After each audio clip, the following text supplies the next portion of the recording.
carretera. La catedral está cerrada. La verdad que necesitamos comida para la gente. Una batalla. ¿Por qué no te callas? La arena golpea contra el rostro. El presidente Calderón no está teniendo Poder del dinero. Nada hay en la nueva concentración del poder. Deben de votar a favor. ¿Copela o Cuellos? La camioneta es del Estado Mayor Presidencial. Porque te estoy preguntando. Es un vulgar. Crecimiento ilícito. ¡Vos! ¡Regresa lo que te robaste! ¡No a la muerte!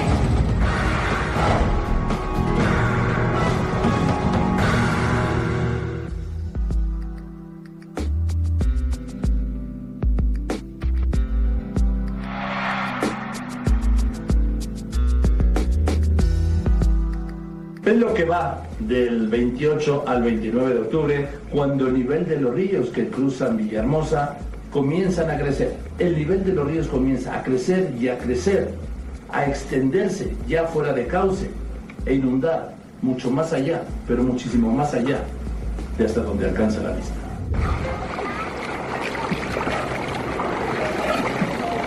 Necesitamos lancha. Necesitamos lancha. ¿Cuántos niños llevan ahí? Nada, güey. Cuatro niños.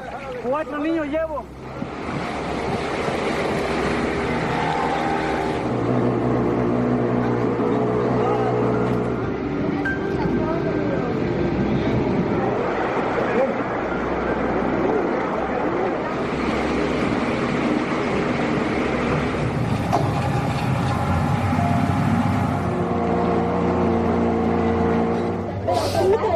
Da tristeza ver todo esto, nunca nos había pasado.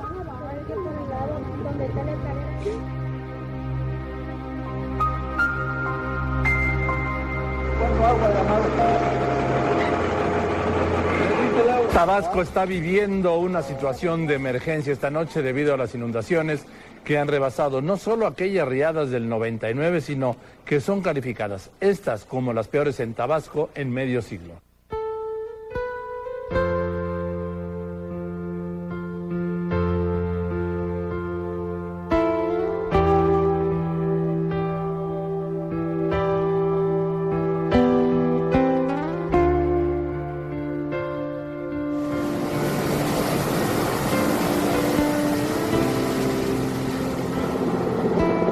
Más del 70% de la capital de Tabasco está bajo el agua.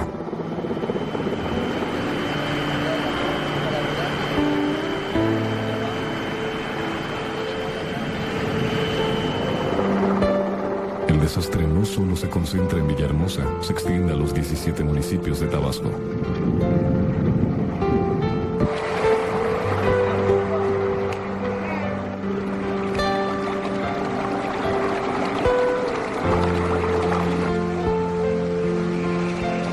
El saldo, más de 1.200.000 damnificados.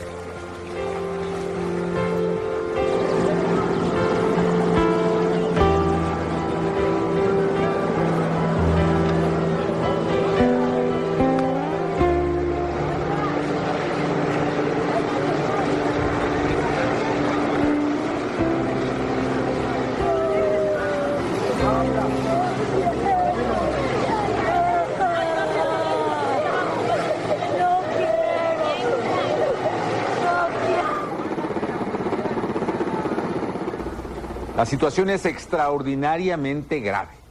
Es uno de los peores desastres naturales en la historia del país.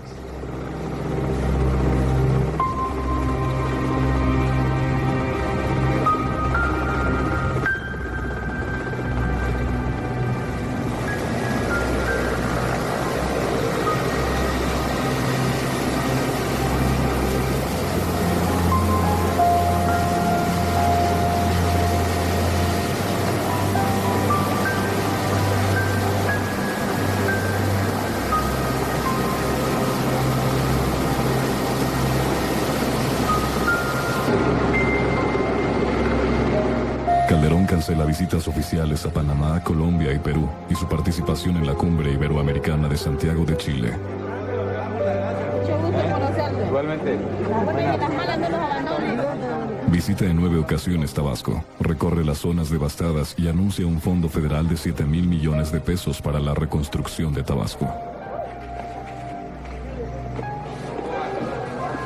De todo México comienza a llegar la ayuda, que es tanta que se vuelve un caos su repartición.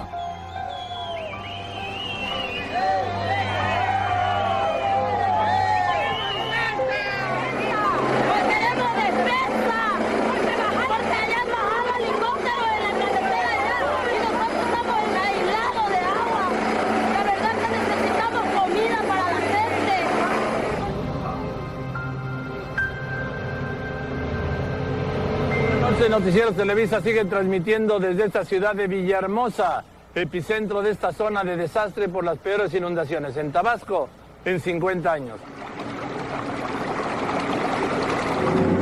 Vamos a bordo de la unidad anfibia de Noticieros Televisa por esta zona de las Gaviotas en donde se aprecia el nivel del agua. Estamos aproximadamente a una altura de 2 metros. Aquí este coche, el techo de ese coche que se alcanza a ver, nos da una visión o una medida de la dimensión de la profundidad aquí.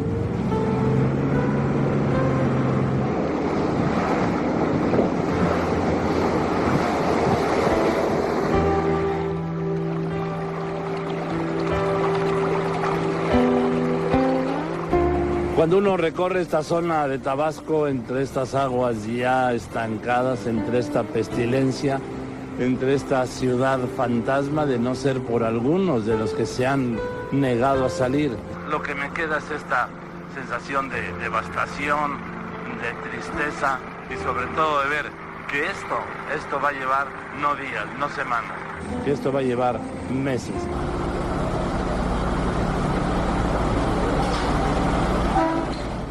Hoy, cuando el agua ha llegado a las calles de Villahermosa, existe y persiste el dolor por el pasado reciente y temor por el futuro inminente.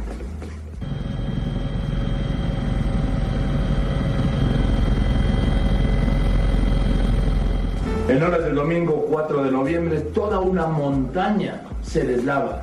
La montaña, en unos cuantos instantes, se traslada al Grijalva y se forma una presa natural formidable. Una presa que tiene 70 metros de ancho, que es todo el ancho del cauce de Grijalva, el río más caudaloso de México, que tiene 800 metros de largo, que tiene 60 metros de profundidad y en algunos puntos 400 metros de alto. Es el tapón del Alto Grijalva.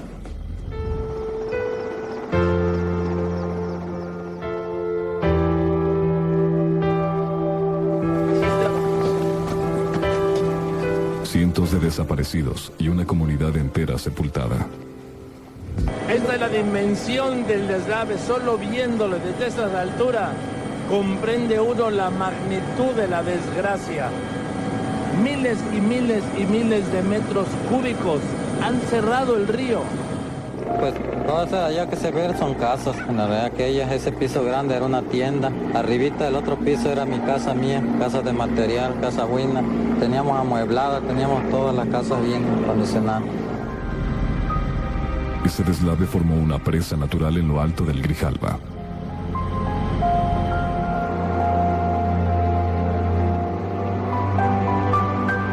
Y hoy despedimos a nuestra hermanita María. Ella ya descansa del dolor, del sufrimiento. El saldo de este desastre: 19 muertos, 6 desaparecidos y el ejido Juan de Grijalva, el más próspero de Ostoacán, Chiapas, sepultado. Y del caído del Alto Grijalva se levantó una obra admirable de la ingeniería mexicana, resquicio por el cual el Grijalva volvió a respirar. En este momento son las 10 de la mañana con 22 minutos y vemos que finalmente el dique que contenía las aguas del río Grijalva fue retirado y en este momento la fuerza del agua precisamente está haciendo que entre por el canal que fue construido. Finalmente, el 18 de diciembre, más de 40 días después, el tapón formado en el cauce del río Grijalva se abrió. Por primera vez desde aquel domingo 4 de noviembre, el Grijalva ha vuelto a fluir, ha comenzado a fluir, ha roto finalmente esta muralla. Estas dos tragedias, Tabasco y el Alto Grijalva, estas dos desgracias, marcaron la información del fin de año.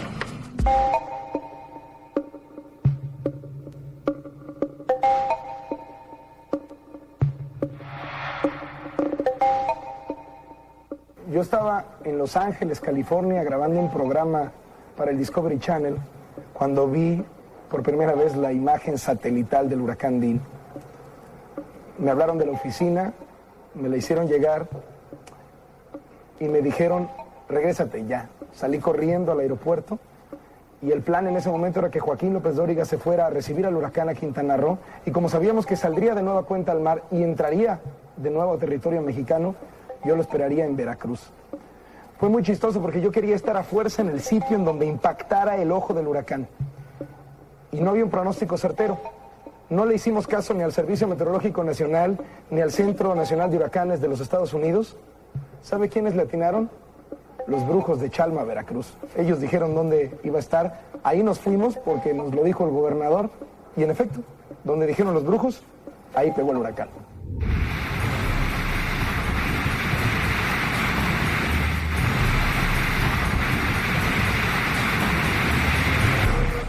La velocidad de este monstruo lo hace menos dañino.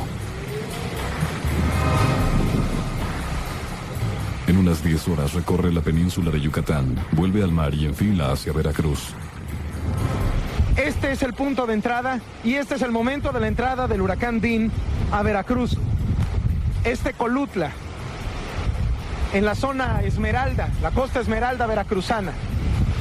Está pegando con todo, estamos a escasos 20 metros del mar. Ya no se alcanza a ver por la bruma, pero miren nada más cómo están las palmeras. Vamos a acercarnos a la zona de playa para ver cómo está el oleaje. La arena golpea contra el rostro y eso vuelve muy difícil levantar la mirada.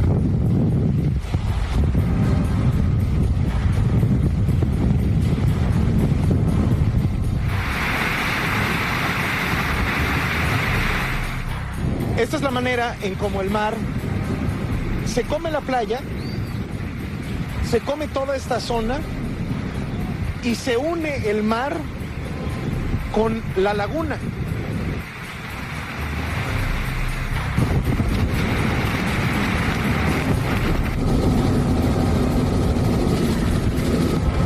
Después del paso del huracán Dean, la preocupación tiene que ver con el desbordamiento de los ríos. Por ejemplo, el río Tecolutla, está prácticamente al máximo de su capacidad.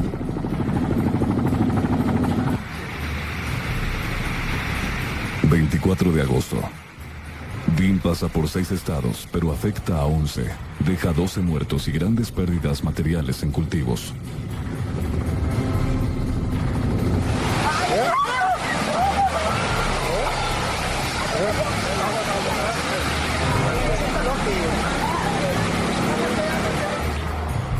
El huracán se vuelve historia, pero no sus remanentes. Este 2007, el norte de Veracruz vive su peor desastre natural del presente siglo. El sur de Tamaulipas lo acompaña. Habrá que seguir de cerca las aguas del río Pánuco porque amenazan con volver.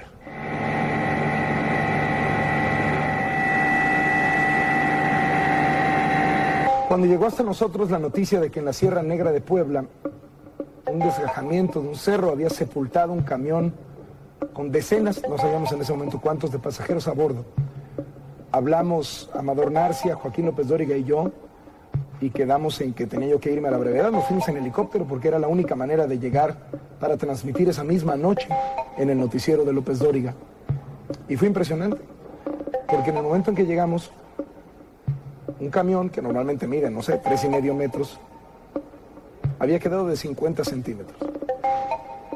Y poco a poco descubrir que se murieron 32 personas ninguna sobrevivió y que todas las esperanzas de que algún espacio de aire o de oxígeno estuviera bajo la tierra, bajo las 100 toneladas de tierra y de piedras, habían quedado, como las propias personas, sepultadas. Estamos justamente en el lugar en donde sucedió el deslave esta mañana.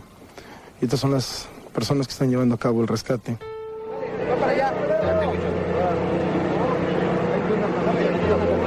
Mi marido me quería mucho, ¿no? Nunca me regañó y ahora ya no lo tengo, siento feo. Ay, Diosito, que te ayude, que no se puede, mejor está vivo, no sé, vaya. Necesito saber, vaya, que me busque, por favor. Ay, Dios mío, me ayuden, vaya. Tengo 3 niñas, ¿cómo los voy a mantener? Están chiquitas.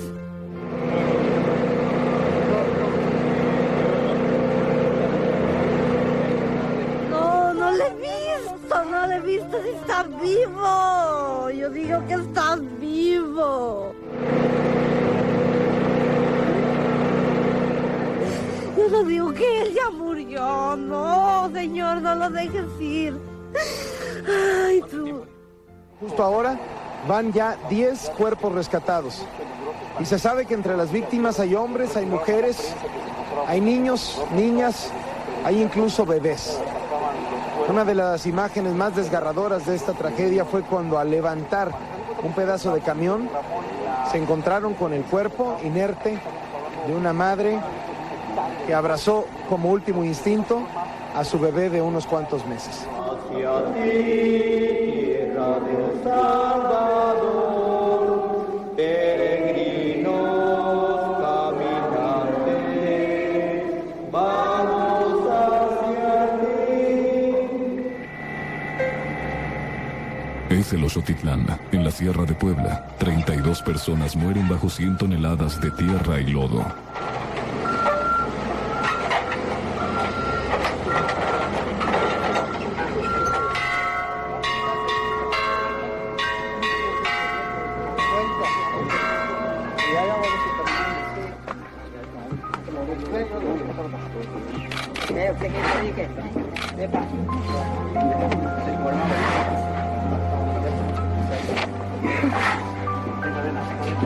Pasa en Puebla, pasa en Chiapas, pasa en Veracruz y seguramente en muchas comunidades aisladas de nuestro país. El agua que es vida, se tradujo en muerte.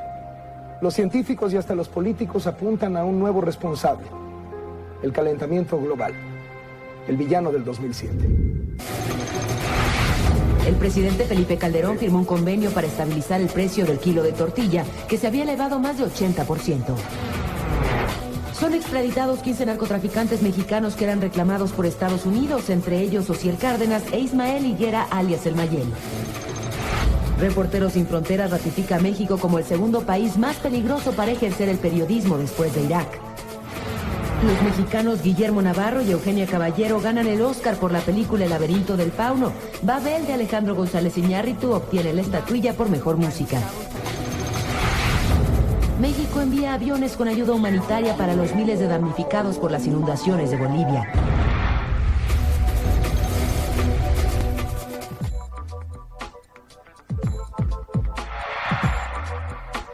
La AFI desmantela una banda, pero su líder escapa.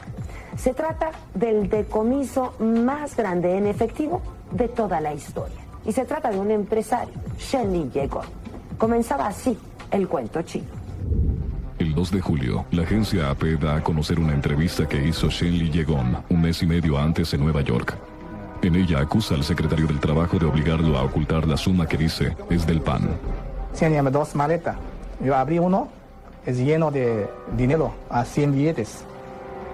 Y luego él dice, ¿copela o cuellos? Es falso, dice el secretario del Trabajo. Son fantasías, dice la PGR. Nadie cree el cuento chino. El 23 de julio, agentes de la DEA detienen en Maryland, Estados Unidos, a Shen Li-Yegon. El caso es que el chino sigue en la cárcel. La investigación en proceso. Y este cuento lejos, muy lejos todavía, de escribir su final. Como vimos, este 2007 fue un año que sin duda marcó récords históricos de la guerra del gobierno de México contra los carteles de la droga. 1 de noviembre, Manzanillo, Colima. Más de 23 toneladas de cocaína son decomisadas. Venían de Colombia y su destino era el cártel de Sinaloa. 2007 es año de resultados y de reconocimientos. Durante el año, fueron llevados ante las autoridades en México más de 9.785 personas, todos por delitos contra la salud.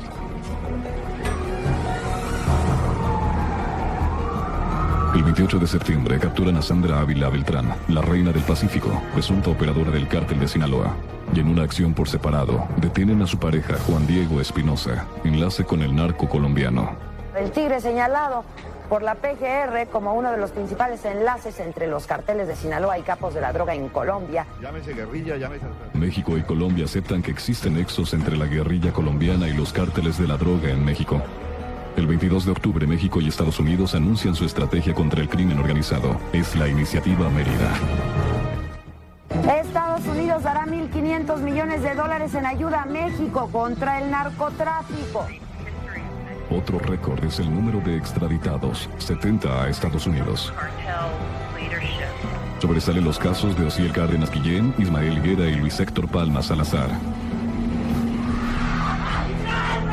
El contraste está en que es también el año de la mayor violencia.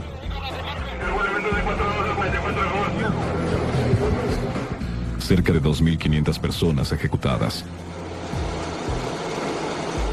Como vimos, este 2007 está marcado por la guerra contra el crimen organizado.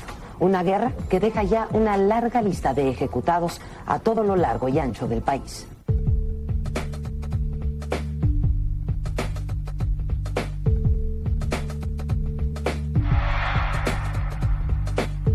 Este año la relación entre México y Estados Unidos estuvo marcada por el tema de la migración.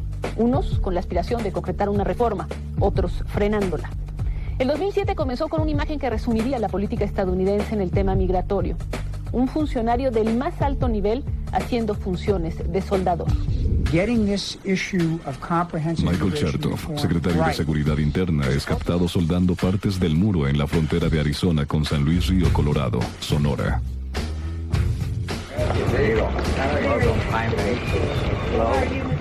El 13 de marzo en Yucatán, el presidente Felipe Calderón recibe al presidente de Estados Unidos, George Bush. Su petición respetuosa, resolver el problema de la migración ilegal, pero no por decreto. Puede ayudar más a detener la migración 1 kilómetro de carretera en Michoacán o en Zacatecas que 10 kilómetros de muro en Texas o en Arizona. 1 de mayo. En el Día Internacional del Trabajo, miles de indocumentados salen a las calles de 60 ciudades de Estados Unidos.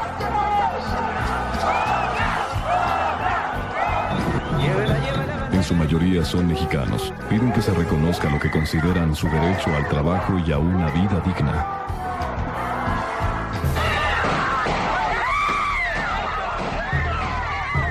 En Los Ángeles, la policía reprime a manifestantes. 9 meses después de su reunión con el presidente Bush, Felipe Calderón admite que las políticas anti-inmigrantes en Estados Unidos son políticas anti-mexicanos.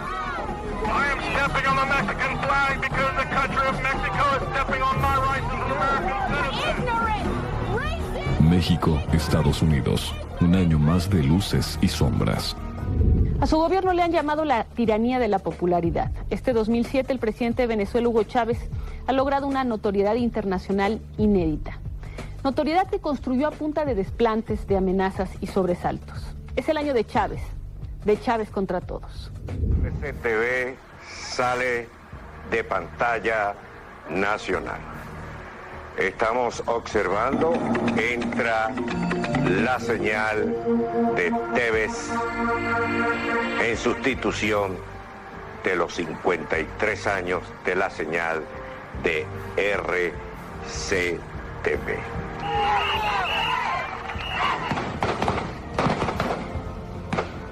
28 de mayo. En una muestra de poder, el presidente de Venezuela retira la concesión a la televisora privada más antigua de ese país. La opositora Radio Caracas Televisión sale del aire a pesar de las protestas que llenan las calles de Caracas.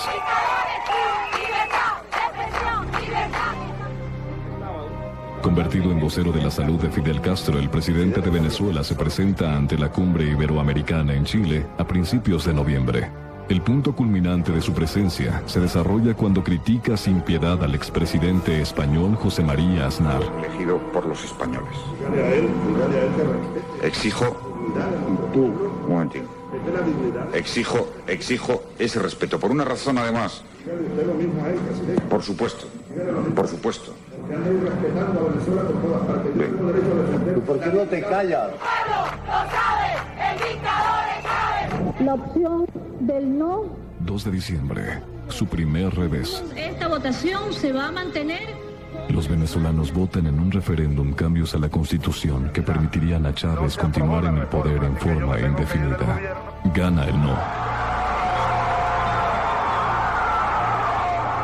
Felicito a mis adversarios por esa victoria. Nosotros estamos hechos para una batalla larga. Por ahora no pudimos.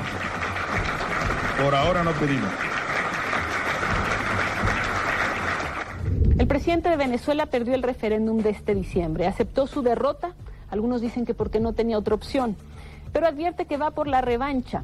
Y seguramente este 2008 buscará colgarle el membrete de socialista a su República Bolivariana.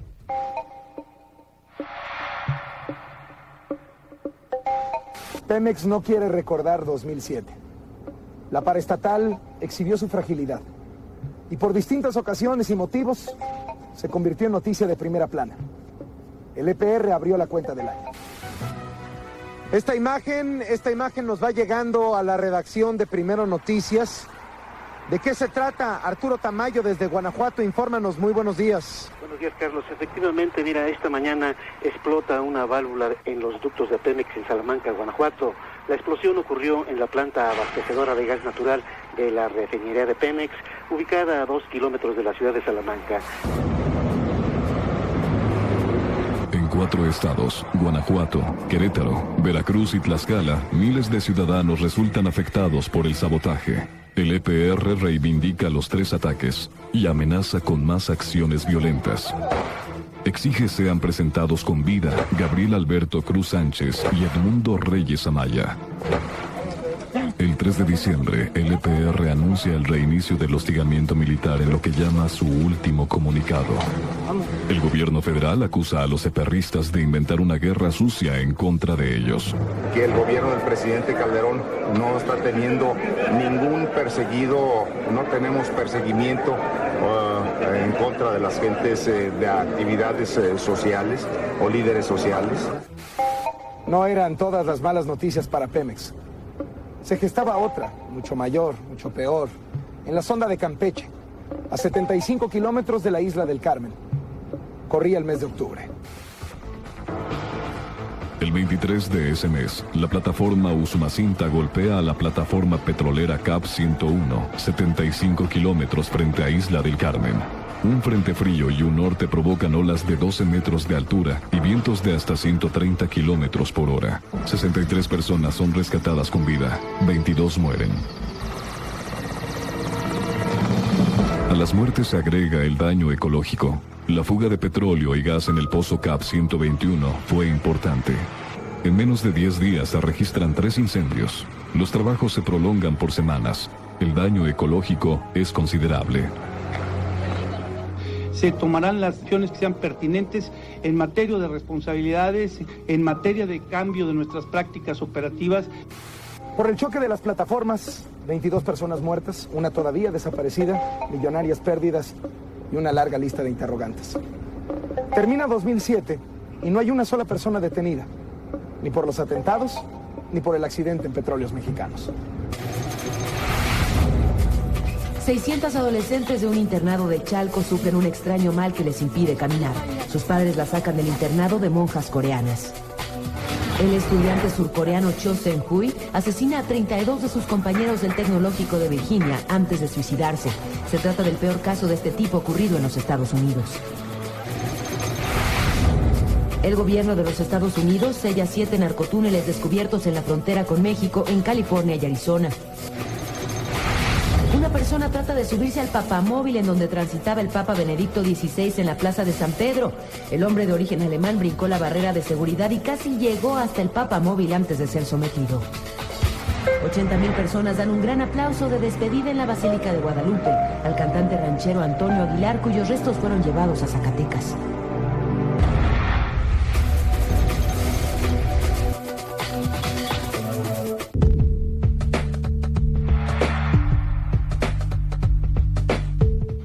A un costo político no cuantificado del todo, el Congreso de la Unión aprobó reformas que esperaban desde hace tiempo en la congeladora. La temporada legislativa abrió con la ley del ISSSTE, reforma que provocó reacciones dentro y fuera de los recintos parlamentarios. La ley se aprobó, el año terminó, pero el descontento persiste. La pregunta es si estas reformas serán suficientes para acelerar el crecimiento de la economía en México, si vendrá más trabajo legislativo para complementarlas o si solo fueron píldoras para un enfermo terminal. 22 de marzo.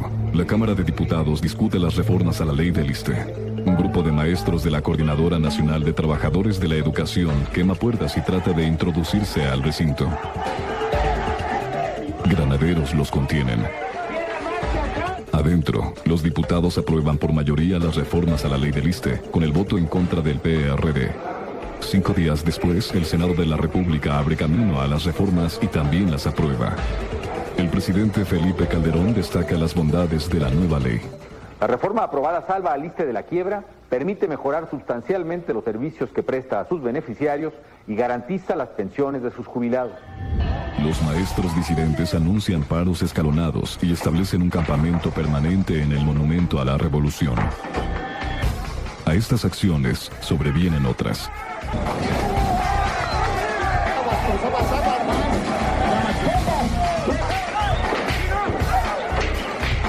A mediados de año se conoce una nueva propuesta enviada por el Ejecutivo al Congreso, la reforma fiscal.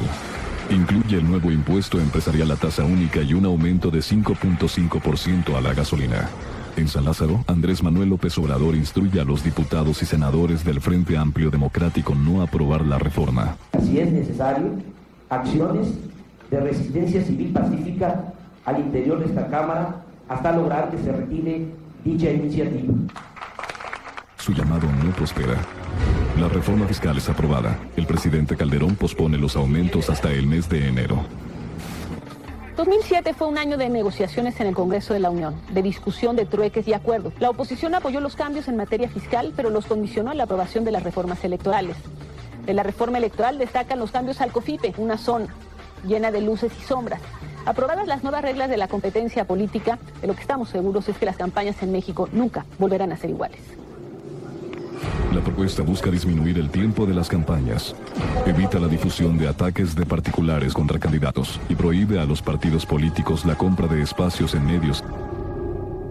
El poder del dinero de origen incierto, el poder del dinero se ha expulsado de la lucha por el poder en México. Los particulares no podrán participar en propaganda política.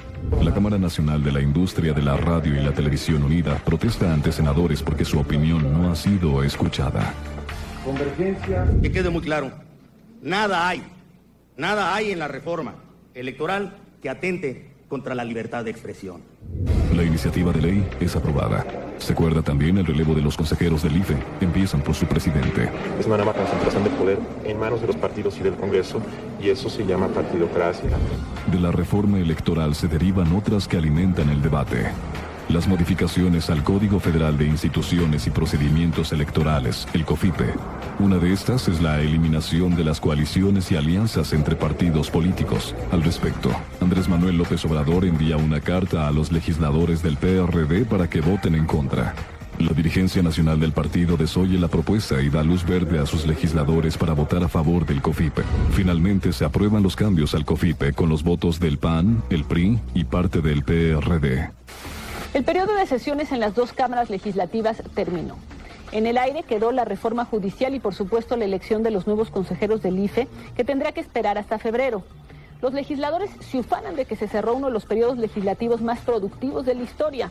Los ciudadanos creen algunos que aún es temprano para calificar.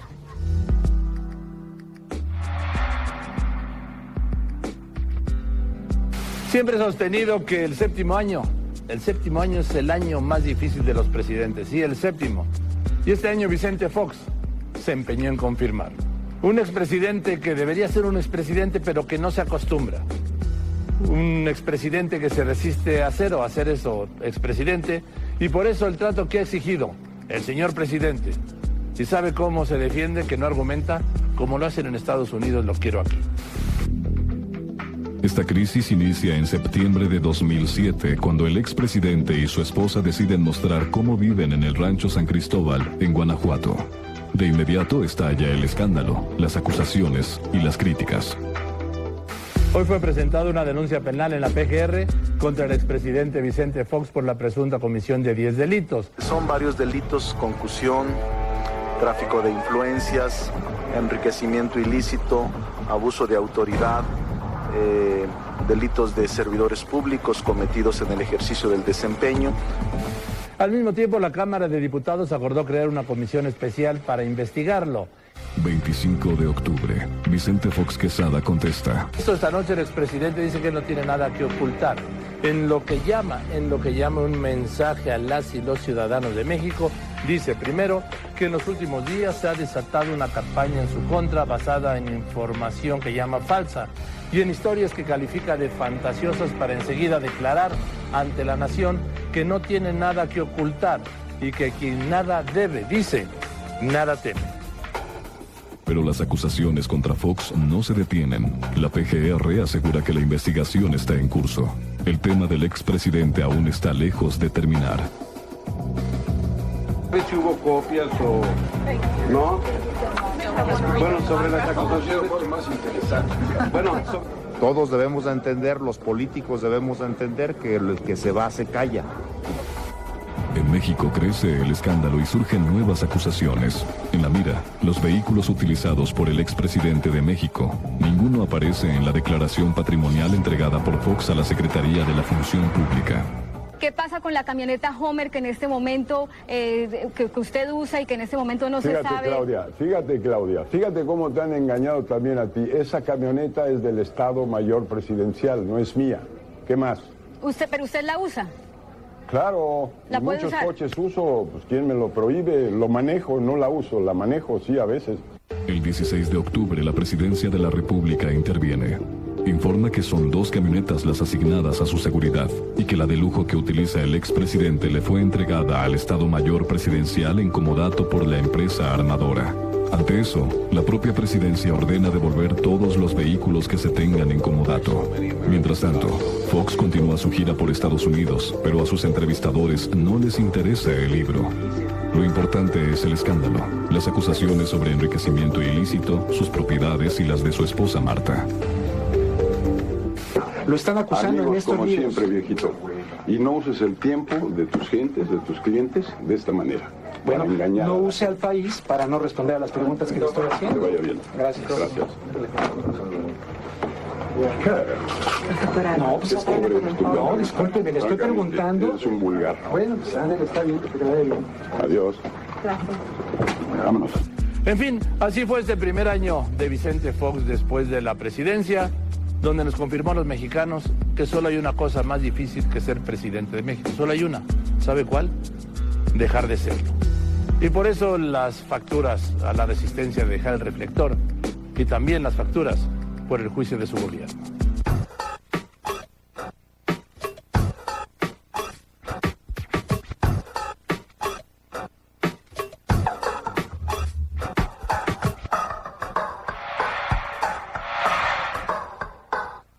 El repique de las campanas de la Catedral Metropolitana provocó un enfrentamiento entre los simpatizantes de Andrés Manuel López Obrador y la jerarquía católica.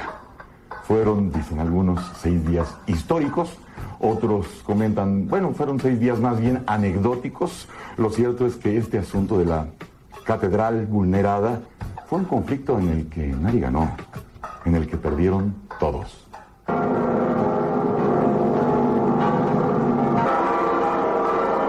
¿Será que las campanas saludan a esta convención o querrán hacer que callen las voces del pueblo?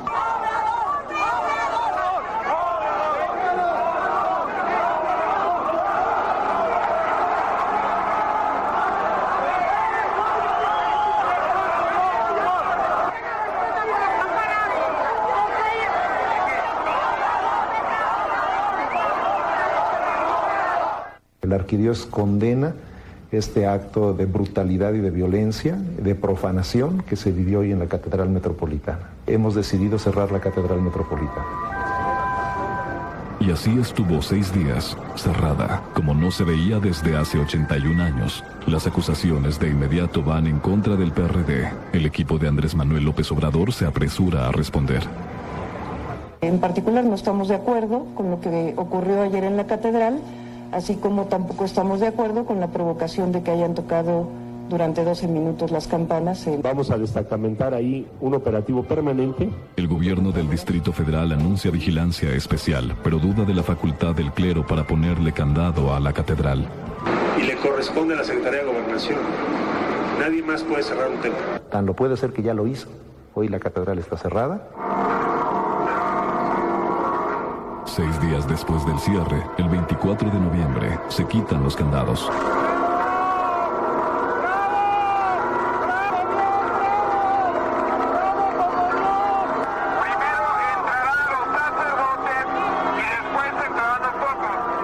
El portón oriente abre, los feligreses regresan a su templo y la ceremonia de desagravio comienza.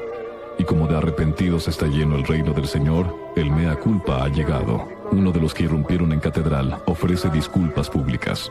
Para pedir perdón a Dios, Padre nuestro, y a la Santísima Virgen de Guadalupe. Bueno, ese es un acto de fe nada más, ¿no? No tiene que ver con la investigación ministerial. Y entre los conflictos internos del PRD y las solicitudes de indulgencia de parte de todos aquellos que se abalanzaron contra la catedral por el repique de las campanas, concluye este episodio. La izquierda ya sabe que México bien vale una misa. La Secretaría de la Función Pública inhabilita por 10 años al exdirector de Petróleos Mexicanos, Raúl Muñoz Leos. Es señalado por entregar recursos no autorizados al sindicato petrolero. Muere en su casa de Polanco el señor telenovela Ernesto Alonso a los 90 años de edad. Un terremoto de 7.9 grados Richter deja más de 500 muertos y miles de damnificados en Perú. Fallece en su casa de Módena, Italia, Luciano Pavarotti, el tenor más grande de la época contemporánea. Un tráiler con material explosivo estalla luego de chocar con una camioneta en Coahuila. 29 muertos y 200 heridos. Entre las víctimas hay socorristas, reporteros y automovilistas.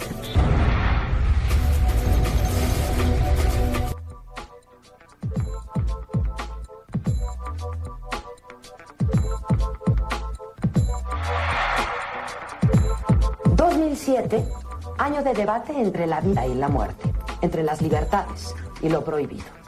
2007, año en el que nos quitamos el pudor y hasta la ropa. La historia comenzó a escribirse justo a principios de año cuando la Asamblea Legislativa del Distrito Federal propuso convertir en ley un viejo sí, pero vigente debate, el aborto. ¡Sí a la vida! ¡No a la muerte! ¡Sí a la vida!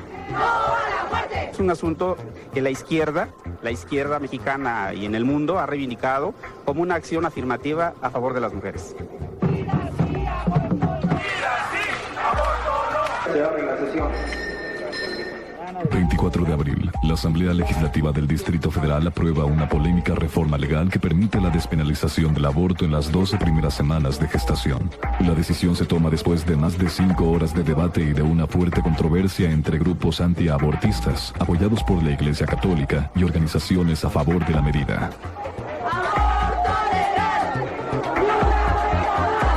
Con 46 votos a favor, fue aprobada la despenalización del aborto. El resultado de la votación es el siguiente: 46 votos a favor, 19 votos en contra, una abstención. Mujer consciente, decide sobre su vientre. 2007 también es el año al desnudo. Spencer Tunick desnuda al Zócalo de la Ciudad de México. 18,000 personas que afirman todos somos iguales. Con su forma en la mano, por favor, ordenadamente. Largas filas llenaron las calles del centro histórico. Sin pudor ni prejuicios, se despojan de su ropa y con inédita euforia posan para el fotógrafo. Es la Ciudad de México y sus ciudadanos al desnudo. El primer domingo de mayo. Una feliz experiencia que marcó este 2007.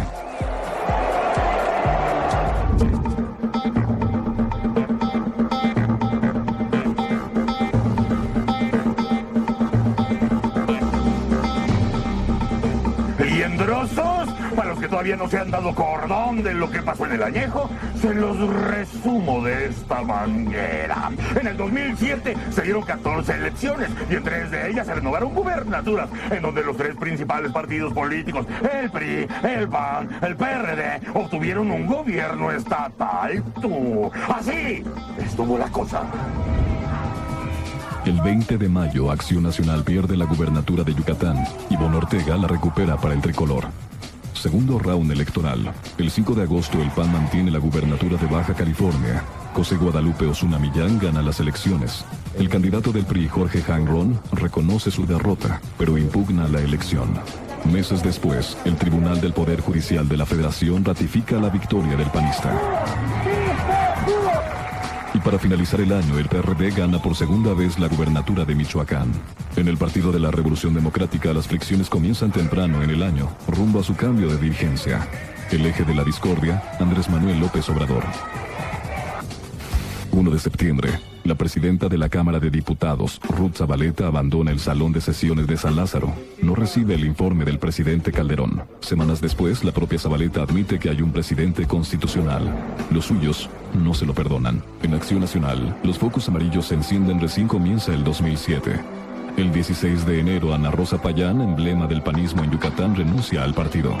Se suma además el asesinato del diputado Jorge Bajos en Guerrero y el conflicto del panismo local en Aguascalientes. A lo largo del año, la dirigencia nacional del partido parece no estar en sintonía con la presidencia de la República. Y el gran ganador de este año, el PRI, chamacos. Los tricolores se sirvieron con la cuchara sopera y se apañaron el calendario electoral. ¡Órale! Pero más allá de la botada, la mata política siguió dando de qué hablar en este araño que ya se va. Los 3 principales partidos políticos armaron sus argüentes. Que el PAN enojado con su presidente Calderón. Que el PRD dividido entre chuchos y pejes. Y en el PRI, la ceñito que trabaja como jefa nacional. No más dice ve. El Partido Revolucionario Institucional arranca el año renovando dirigencia. Ganó, como lo revela estas cifras, la fórmula C encabezada por Beatriz Paredes Rangel y Jesús Murillo Caram. Beatriz Paredes ofrece una dirigencia dispuesta al diálogo dentro y fuera del PRI. El 7 de marzo, el presidente Calderón recibe en Los Pinos a diputados del PRI y a su nueva dirigencia. Advierten que son oposición, pero no enemigos. El 29 de enero, en la víspera de la visita de Felipe Calderón a España, Manuel Espino declara que el presidente José Luis Rodríguez Zapatero ha tenido una actitud tolerante frente al terrorismo. Calderón reacciona. Yo refrendo el absoluto respeto y respaldo al gobierno español y a su presidente José Luis Rodríguez Zapatero en la lucha y las acciones llevadas a cabo en contra del terrorismo. 8 de octubre. Manuel Espino plantea adelantar la elección de la dirigencia del PAN. Se evita así, dice, una larga y desgastante campaña. Con una gran serenidad, con gran tranquilidad, con un sentido de responsabilidad realmente, he decidido no buscar la reelección del PAN. 2 meses después, con el voto a favor de 330 consejeros, Germán Martínez toma protesta como nuevo presidente de Acción Nacional. Pues así tuvieron los partidazos, con sus panchos y sus jaladas. Denme la oportunidad de decirles que el próximo año es de guardar y estos canijos se van a esperar hasta las elecciones intermedias del 2009 para volverse a dar con todo. Felicidades, perros. ¡Órale! El doctor José Narro Robles es designado rector de la Universidad Nacional Autónoma de México en sustitución de Juan Ramón de la Fuente. La Suprema Corte de Justicia resolvió hoy que no hubo violaciones graves a las garantías individuales de Lidia Cacho por parte del gobernador de Puebla, Mario Marín, ni de otras autoridades. Con 4 de 8 votos, Andrés Albo fue electo presidente provisional del IPE en sustitución de Luis Carlos Ugalde. La ex primera ministra de Pakistán, Benazir Bhutto, muere a los 54 años en un atentado tras un acto político. Su muerte desata enfrentamientos en todo Pakistán.